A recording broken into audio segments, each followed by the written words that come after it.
Hi guys, call me Charity Mwangi and welcome to Voice of Hope podcast, where we believe in impacting positivity.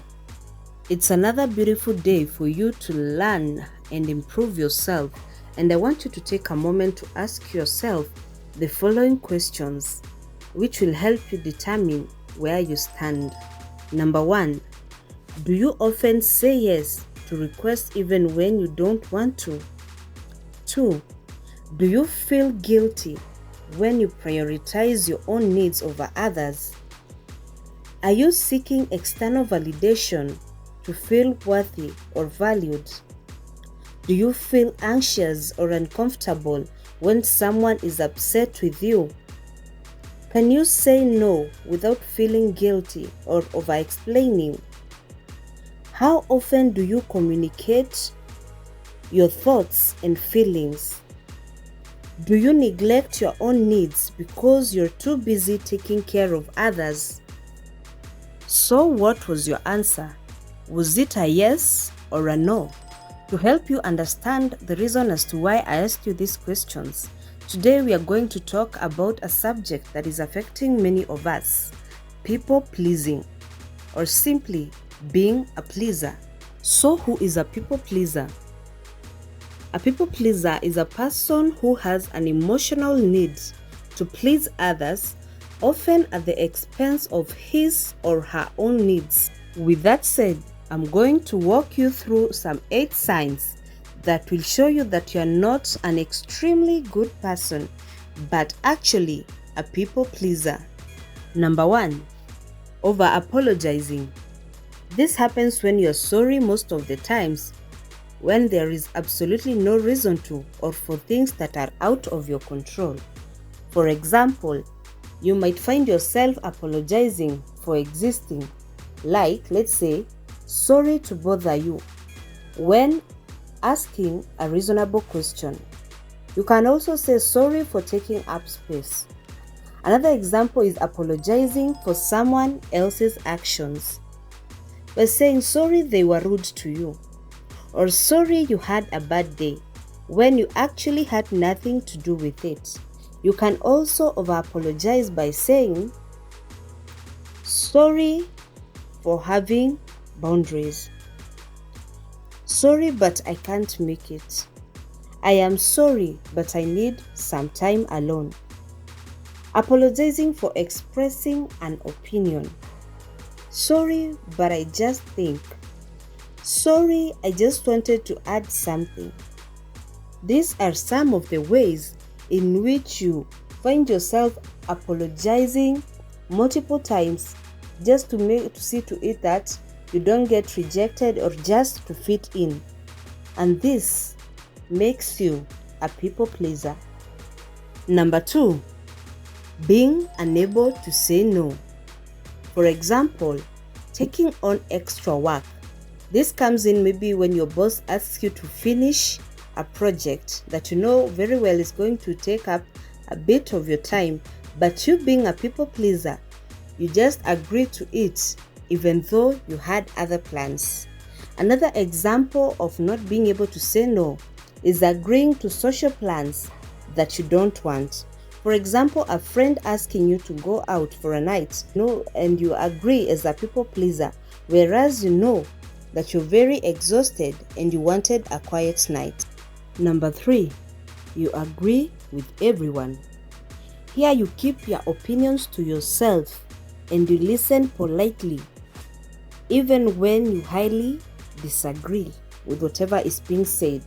For example, at work, a colleague may say that we should move on with this plan, and you being a people pleaser, you'd say like, that sounds like a solid idea, even though you believe it will fail.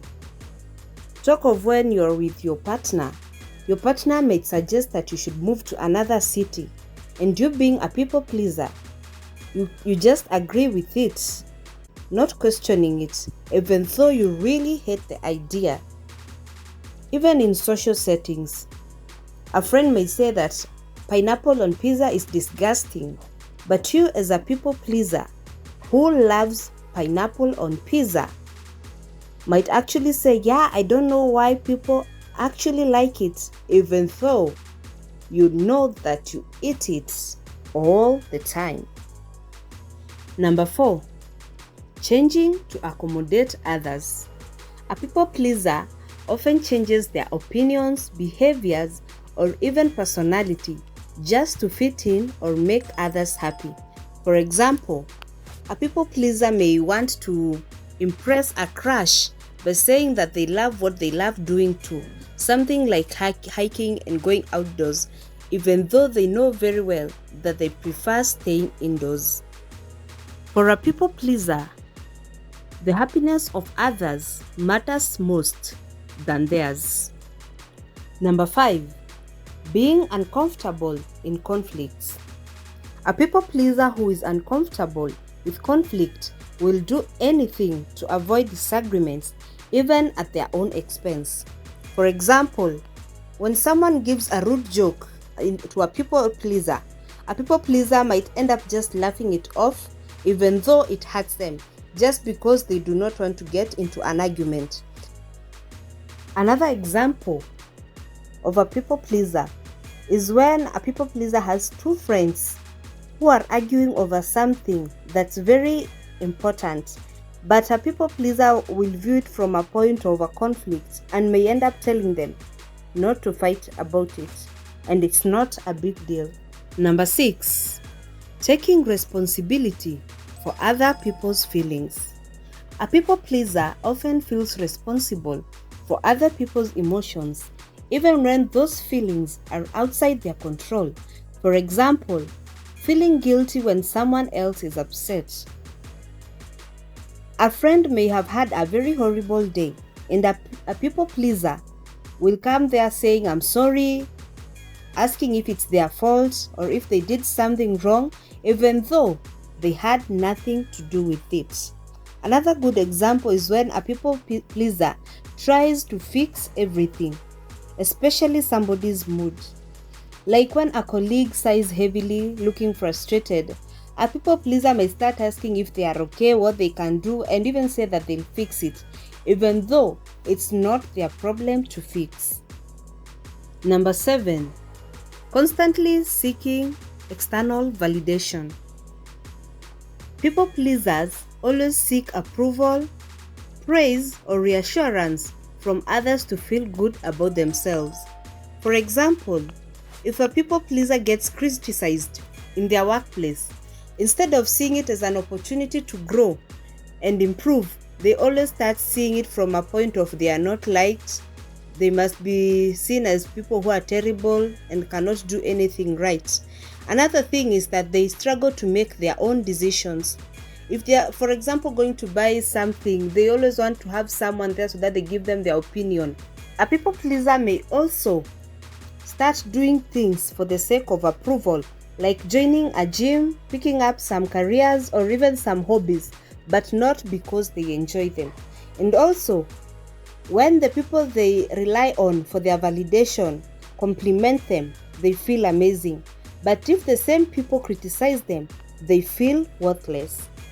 Last but not least, not speaking up when others hurt your feelings. A people pleaser often stays silent when others hurt their feelings because they fear conflict, rejection, or making the other person uncomfortable. For example, a people pleaser may laugh off a hurtful comment. Another thing, they may also avoid confrontation after being disrespected. A people pleaser is always making excuses for someone else's hurtful behavior.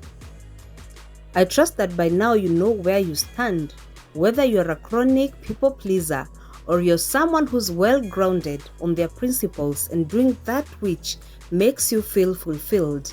And I also want you to notice that each time you say yes to something, you're saying no to something else. Meaning, if at all you say yes to something that makes somebody else happy and not you, you're definitely saying no to that which makes you happy. I think in the next episode we will discuss some of the ways in which we can tackle people pleasing. Thank you for watching and supporting us. And for you who is a first timer in this podcast, please don't forget to hit that subscribe button, share and like. Until next time, bye bye.